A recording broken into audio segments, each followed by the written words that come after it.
to hear a funny story from my first conference? Yes.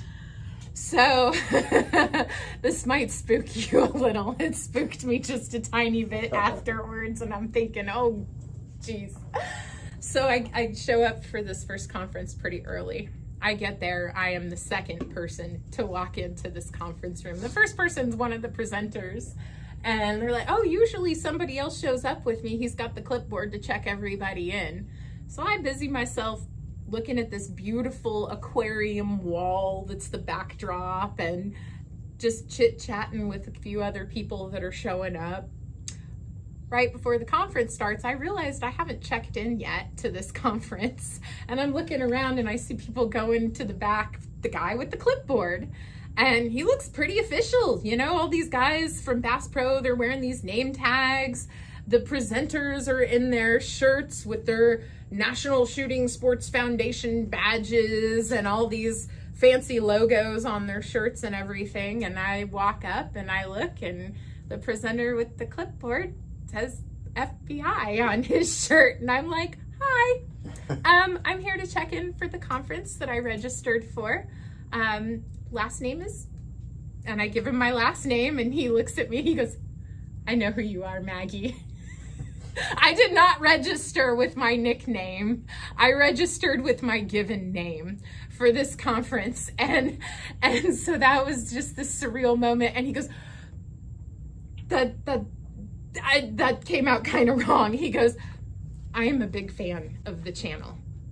Oh, that's fun. I'm a big fan of it. He goes, so I have YouTube going on in the background while I am busy doing other things. Well, it's just background noise, kind of like having a TV or a radio on. He says, and your video came up where you were talking with Mark that you would be attending a conference, a NICS conference, a National Shooting Sports Foundation conference. He goes, I had to go back. I had to stop what I was doing and hit rewind on that video. And sure enough, and he goes, I had the list of FFLs that signed up. And sure enough, there was Gunner's Firearms on the list, and I'm going to meet Maggie. That's awesome. And he's like, here's my card. If you need anything, if you have questions, that's cool. Please reach out. We're here to help. I may have been the first person at that conference to get his card. I was absolutely not the last or the only person to get his business card at that conference. They were there to provide information and support to us dealers to the best of their ability. Well, that was my question. What was the big? What was the FBI doing? So they were there to explain how the background check system works. Oh, how fascinating! The FBI was there to provide information on how these background checks are run, what they're looking for, what is causing the holdup with a lot of you people. And there are 3 outcomes to a background check. There is a proceed. We call you up sometimes and go, hey, you got to proceed on your background check. And you're like, what does that mean? That means you're good to go. You've passed through the NICS system, and you may now acquire that firearm and walk straight out the door clean and clear. It is your baby. There is a delay. That means that by name only, first name, last name, you have matched up with someone with a criminal record in one of the 4 NICS databases. So the NCIC, the National Crime Information Center, the III, the Interstate Identification Index, the NICS indices, and also the ICE, the Immigration and Customs. So a NICS is really 4 background checks? yeah, that wow. your name is passing through 4 filters there. Interesting. And I didn't know that. and we're checking to make sure that, and by name only, if you get held up on a delay, it is name only. your name matches someone in that database. It's probably not you. Most of the time it really isn't you, but somebody else has the exact same name with you. They don't have to be related. They can be on opposite sides of the freaking country. With my name down in Springfield and Branson area, strangely causing all sorts of trouble. Have you ever purchased a firearm in that area and potentially been held up? Okay.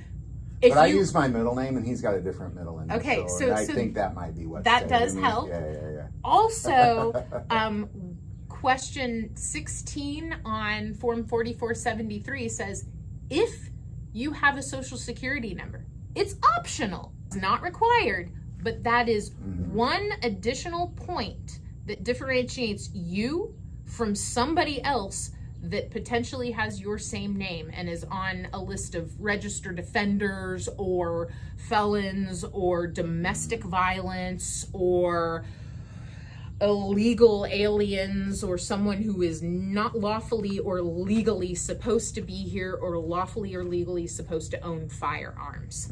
Okay. So it is a name-based check only. Question 17 on Form 4473 is your UPIN, Unique Personal Identification Number. A lot of you do not have one. A lot of you do not need one. That is an additional identification marker, and it means that you have willingly submitted to a NICS check through those 4 databases. You also send in a photograph and fingerprints, and it proves that you are you, and then they issue you a unique personal identification number. Different than anybody else. It's different than your social security number, but for some of you with very, very, very common names, this stops you from getting denied erroneously for the purchase of a firearm. And in some cases, it can make the delay time and the processing time of your background check much shorter. Well, now, I find that interesting because I believe the state of America right now, in general speaking, is anything you can do to kind of eliminate any sort of trouble you might have, you should do. For example, like everybody in our family went and got a global entry card. That way when we come back into the U.S., we're like, oh, like even if something, because with everything going on with immigration right now, it was just our way of being like, let's bypass all that. And let's cover everything. There's a bunch of us in this family. Let's say. So I think that's interesting. I did not know. Do you mind listing the 4 different background checks again? I'm sorry, just real quick. Your 4 databases that NICS check runs you through is the National Crime Information Center, the III, the Interstate Identification Index, the NICS indices, which is just an aggregate of everything. This is also state point of contacts, can add things to that. So if somebody locally is running amok and is known to be, that's where it would find it. Yep. The and then you've also got ICE, the Immigration and Customs for the non-U.S. citizens. Most of them that are here legally, and that percentage that is not supposed to legally be here. For people whose green cards have been expired for many, many, many years, get it all squared away and in order. And you really, so that's. Now what else the FBI have there? So they really went over just the, this is way, way, way too much stuff. It's out of order. Like a big picture. How about a big picture? So what prohibits a person from purchasing a firearm? Okay, interesting. So there's a good list right there, man. So the prohibition list. I deal with these every day.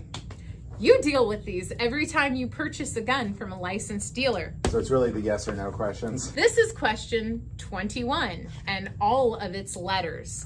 Letter A on page 1 currently, all the way through letter N on page So, 2. Yeah, we won't make you read all that. So check out your nicks. Yeah. This That's is prohibition. your prohibiting list. If you have any questions on what these questions 21A through N mean, guess what? There's more pages back here. We've been over this before, but it lists the definition of everything on there. Question 21A all the way through question 21N. It goes all the way through it. It answers and clearly defines everything in very fine print. They went over this. They went over this for every FFL. For some of this, it's a dumb moment. Well, and again, we mentioned in the other video, there is people there that are just starting. Brand new. And brand new. You got to start somewhere. So you really do. Yeah. So this was absolutely awesome information. Yeah. That's great. So generally speaking, does it feel like was there big things you learned from the FBI? Was there anything just generally like, man, that was some good stuff? Yes. Yeah. They are tremendously normal human beings, just like you. They are just like me. They are just like my badass cousin back there. They are just like every single one of you out there. They want to have a freaking great day. They don't want to have to. Well, and kind of like the ATF, they're cops, essentially. They're federal police. And they're wanting to stop crime. Yes. And depending on who the current regime leader is we have in this country, they then appoint people over them who then say, all right, we're going to then do all this nonsense. And then they're the boots on the ground that have to somehow filter through new policies, new rules, new this, new that. Meanwhile, they're trying to stop crime. Yeah. Just have a little less hate in your hearts for people who are trying the best to do the job with the rules and the parameters and their current boss.